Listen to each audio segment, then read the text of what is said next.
Hola la compagnie, j'espère que vous allez bien. Aujourd'hui, on se retrouve dans une nouvelle vidéo dans laquelle on va parler du S22 Ultra. Donc ce smartphone, ça fait quelques temps que je l'ai en ma possession et il est donc désormais temps de vous dire ce que j'en pense. Donc déjà, sachez que dans cette vidéo, on va pas spécialement se focaliser sur les chiffres, sur un test on va dire un peu plus traditionnel puisque je pense qu'il y en a déjà assez comme ça sur YouTube. Donc on va vraiment parler de mon expérience avec celui-ci. Déjà, côté design, on reprend le design de la gamme Note que personnellement j'aimais beaucoup.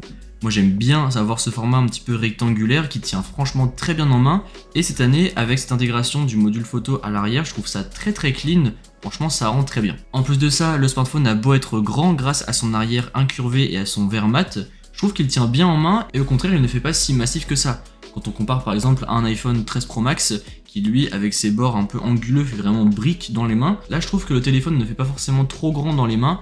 Et encore une fois, c'est très plaisant. Son écran est très grand puisqu'on va retrouver un écran de 6,9 pouces et comme d'habitude, chez Samsung, c'est très réussi. On retrouve de très bonnes couleurs grâce au Super AMOLED et puis comme maintenant depuis plusieurs années, vous avez le 120 Hz sur cet écran. Donc franchement, que ce soit pour regarder des vidéos, jouer à des jeux, bref, consommer tout type de contenu sur celui-ci, les couleurs sont vraiment éclatantes et vives, c'est franchement un plaisir à regarder. Franchement, même pour tout ce qui va être Netflix, Amazon Prime Video, bref, regarder des films de manière générale, eh bien je trouve que du coup avec 6,9 pouces, on se sent pas trop à l'étroit, et ça sera suffisamment confortable pour regarder des films occasionnels comme par exemple dans le train, dans le lit, etc. Pour terminer sous l'écran, sachez que sous celui-ci vous avez un capteur d'empreinte digital qui fonctionne vraiment très bien, il y a peu d'erreurs et il est surtout très efficace. Côté performance, ce S22 Ultra fera tourner absolument n'importe quoi, mais il y a un petit hic. Donc vous le savez, on a le processeur maison de chez Samsung, donc le Exynos 2200, mais qui est je trouve un petit peu en retrait par rapport à la concurrence et notamment à son concurrent direct de chez Qualcomm. Parce que même si on peut faire tourner plusieurs applications en même temps, qu'il va faire tourner les gros jeux, vous allez pouvoir faire de la retouche photo, de la retouche vidéo, etc.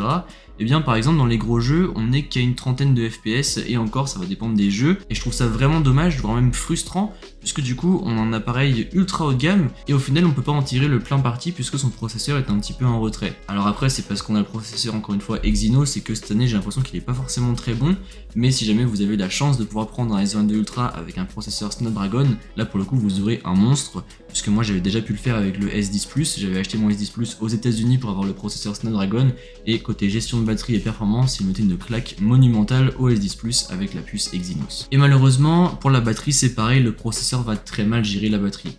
On retrouve certes une batterie de 5000 mAh, donc qui est très grosse, sur le papier franchement c'est l'une des meilleures, mais comme je vous le disais, eh bien, elle reste la meilleure simplement sur papier, puisque on va pouvoir tenir une journée d'utilisation avec ce S22 Ultra, mais ce sera très compliqué, voire impossible de faire plus. Alors après je sais que personnellement j'ai un usage assez intensif de mon smartphone tout au long de la journée, puisque déjà c'est un peu mon métier, donc c'est normal que je passe beaucoup de temps dessus, faire beaucoup de réseaux sociaux, pas mal d'appels, de messages, de mails, même parfois je vais commencer à écrire des vidéos dessus, et avec ce S22 Ultra on tient la journée et c'est tout. Et encore j'ai l'impression de devoir un petit peu calculer ce que je vais faire avec celui-ci pour éviter de me retrouver en rade près du chargeur.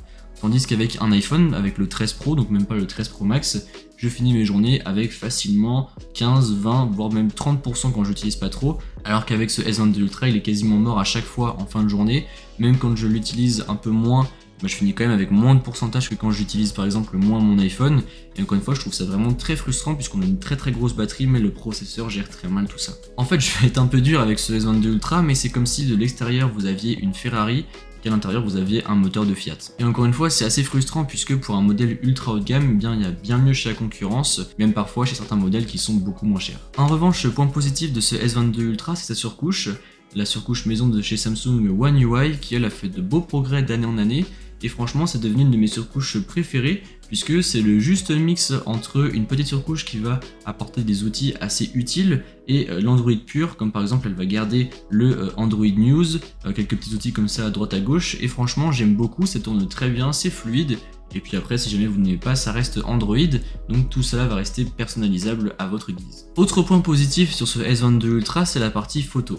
Donc j'ai pu prendre quelques échantillons avec les différents capteurs et les différents modes créatifs que nous avons dans celui-ci. Je vous laisse avec tout ça et comme ça vous allez pouvoir voir ce que ça vaut et me dire après ce que vous en pensez dans les commentaires.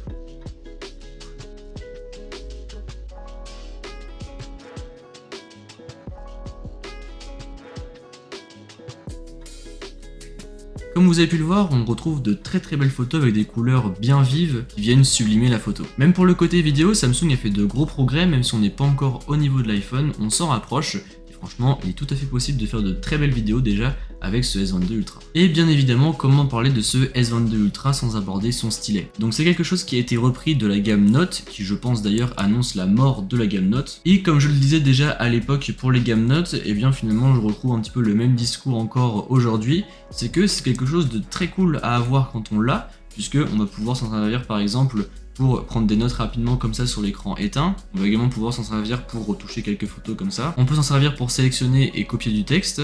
On va aussi pouvoir s'en servir comme par exemple une télécommande Bluetooth pour prendre des photos à distance. Donc ça c'est très bien, c'est très pratique. On s'en sert un petit peu quand on l'a, notamment pour les notes sur l'écran éteint, c'est quelque chose qui m'est arrivé fréquemment de le faire. Mais après, au final, quand on n'a pas de stylet dans son smartphone, eh bien, c'est pas forcément quelque chose qui va être amené à me manquer. Donc c'est un petit plus, mais ça reste un gadget. C'est un petit peu comme la touch bar qu'on avait sur les Macs, si vous voulez.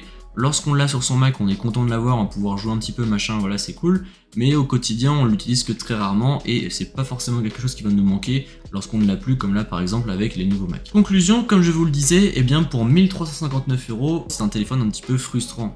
Puisqu'on va retrouver un excellent design, un très bon écran, je pense que c'est même l'un des meilleurs du marché, une excellente qualité photo et vidéo, mais par contre en ce qui concerne les performances et la batterie, là pour le coup je trouve qu'on n'est pas au niveau des smartphones ultra haut de gamme de la concurrence. Après l'avantage c'est que tout au long de l'année son prix va descendre, donc du coup quand il sera un peu moins cher, bah, ce sera un smartphone à recommander puisqu'il est quand même très bon, mais à l'heure actuelle avec ce prix, et au vu des performances qu'il offre ainsi que de la batterie qu'il propose, je pense qu'il est quand même meilleur chez la concurrence, notamment par exemple le Oppo Find X5 Pro. Donc sur ce c'est tout pour cette vidéo, n'hésitez pas à me dire ce que vous pensez de ce S22 Ultra dans les commentaires. J'espère que ça vous a plu, et comme d'habitude n'hésitez pas à mettre un pouce bleu, à me suivre sur les réseaux sociaux qui se trouveront dans la description et à vous abonner. Allez, salut!